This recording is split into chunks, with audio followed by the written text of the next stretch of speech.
নমস্কার, মিঠুর পাকশালায় সবাইকে স্বাগত জানাই। আজ আমি আপনাদের সাথে ইলিশের একটি রেসিপি শেয়ার করব। আর এটা হচ্ছে ইলিশ মশলা। রেসিপি যদি ভালো লাগে প্লিজ লাইক করতে ভুলবেন না, শেয়ার ও কমেন্ট করে পাশে থাকার অনুরোধ রইল। আর চ্যানেলটি সাবস্ক্রাইব করা না থাকলে অবশ্যই সাবস্ক্রাইব করবেন আর পাশে থাকা বেল আইকন প্রেস করে রাখবেন, যাতে পরবর্তীতে আমি যত ভিডিও আপলোড করব এর নোটিফিকেশন পেতে পারেন।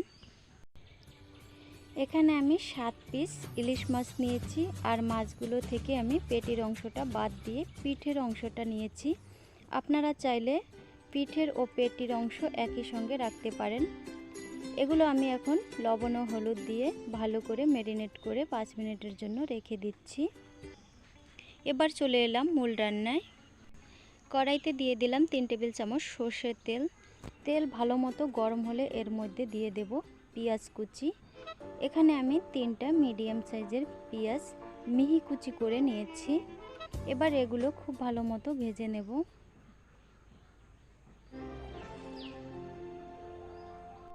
এভাবে অনবরত নেড়ে চেড়ে পেঁয়াজগুলো ভেজে নিতে হবে, তা না হলে এক পাশটা একটু বেশি ভাজা হবে আরেক পাশটা কিন্তু কাঁচা রয়ে যাবে। ঠিক এরকম ভাজা হলে আমি পেঁয়াজগুলো উঠিয়ে রাখছি।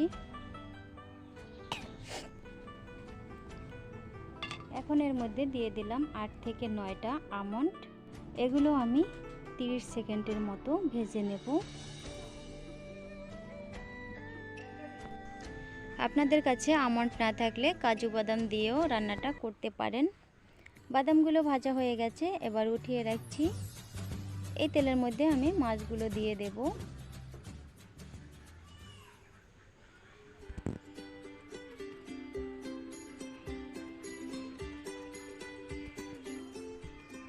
মাছগুলো আমি খুব বেশি ভাজবো না, জাস্ট এপাশ ওপাশ একটু নেড়ে চেড়ে নেব। একেবারে লাল লাল করে ভাজার দরকার নেই, এতে আবার মাছের টেস্ট খুব একটা ভালো আসে না।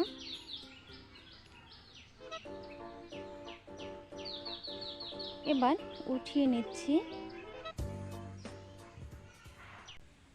সবগুলো মাছ আমি একইভাবে ভেজে নিয়েছি। এখন আমি আবারও দিয়ে দিলাম 2 টেবিল চামচ সর্ষের তেল। তেল গরম হলে এতে খুবই সামান্য পরিমাণে জিরে ফোড়ন দিলাম আর একটা তেজপাতা দিয়ে দিলাম চিড়ে, 2টা দারুচিনি ছোট টুকরা আর একটা এলাচ। এখন এগুলো একটু নেড়ে চেড়ে নেব। যখন সুন্দর একটা ফ্লেভার আসবে এর মধ্যে আমি দিয়ে দেব 1 টেবিল চামচের একটু বেশি রসুন বাটা আর দিয়ে দিচ্ছি 1.5 চা চামচের মতো আদা বাটা, 2 চা চামচ জিরে আর ধনে বাটা, আর দিয়ে দিচ্ছি 1.5 চা চামচ মরিচ বাটা, স্বাদ মতো লবণ আর পরিমাণ মতো হলুদ গুঁড়া। এবার সবগুলো খুব ভালো মতো কষিয়ে নেব। মশলা কষানো যত ভালো হবে খেতেও কিন্তু ততটা ভালো হবে, তবে খেয়াল রাখতে হবে মশলা যেন পুড়ে না যায়। এবার এর মধ্যে আমি দিয়ে দিচ্ছি পেঁয়াজ আর আমন্ড বাটা। এটা আমি ভেজে তারপর বেটে নিয়েছি, আর এটা শিলপাটায় বেটেছি, আপনারা মিক্সিতেও বেটে নিতে পারেন। এখন সব কিছু আবার 1 থেকে 1.5 মিনিট এভাবে ভেজে নেব।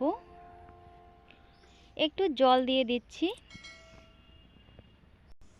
এবার মশলাগুলো লো আঁচে খুব ভালো মতো কষিয়ে নেব। মশলা থেকে তেল ভাসতে শুরু করেছে। যখন এরকম হবে তখন বুঝতে হবে মশলা কষানো হয়ে গেছে। এখন এর মধ্যে আমি গরম জল দিয়ে দেব। এখানে আমি 1 কাপের মতো জল ব্যবহার করেছি। এবার জল খুব ভালো মতো ফুটিয়ে নেব।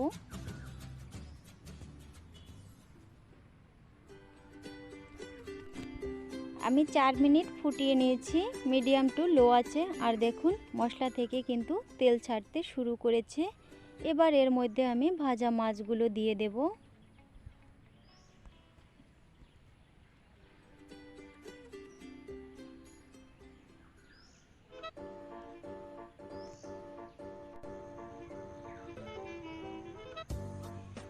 এবার ঢাকা দিয়ে দেব আর চুলার আঁচ এই সময় আমি লোতে রাখবো। 3 থেকে 4 মিনিট জাল করে নেব। ফিরে এলাম 4 মিনিট পরে। নিচ থেকে একটু এভাবে নেড়ে চেড়ে দেব যাতে নিচে লেগে না যায়।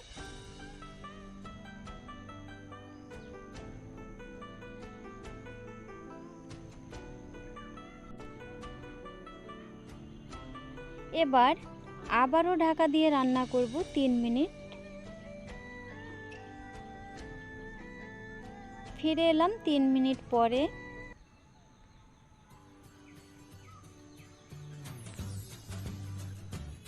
ঝোলের পরিমাণটা যদি আপনারা এটুকু রাখতে চান তাহলে রাখতে পারেন, আর যদি মনে করেন আর একটু কমিয়ে নেবেন তাহলে আর একটু কমিয়েও নিতে পারেন।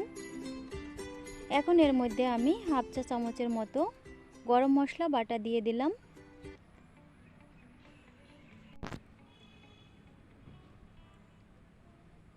ভালো করে মিশিয়ে নেব, সব জায়গায় যাতে গরম মশলার ফ্লেভারটা যায়।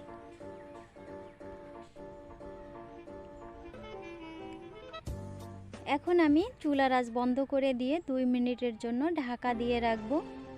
ফিরে এলাম 2 মিনিট পরে। দেখুন মশলা থেকে তেল ছেড়ে দিয়েছে, সমস্ত তেল উপরে ভেসে উঠছে, আর এর কালারটা কিন্তু খুবই সুন্দর হয়েছে। ইলিশ মাছের এই রেসিপিটা পোলাওর সঙ্গেই বেশি ভালো লাগে, আপনারা চাইলে ভাতের সঙ্গেও সার্ভ করতে পারেন। এরকম মজাদার রেসিপি দেখার জন্য চ্যানেলটি সাবস্ক্রাইব করার অনুরোধ রইল। সবাইকে ধন্যবাদ।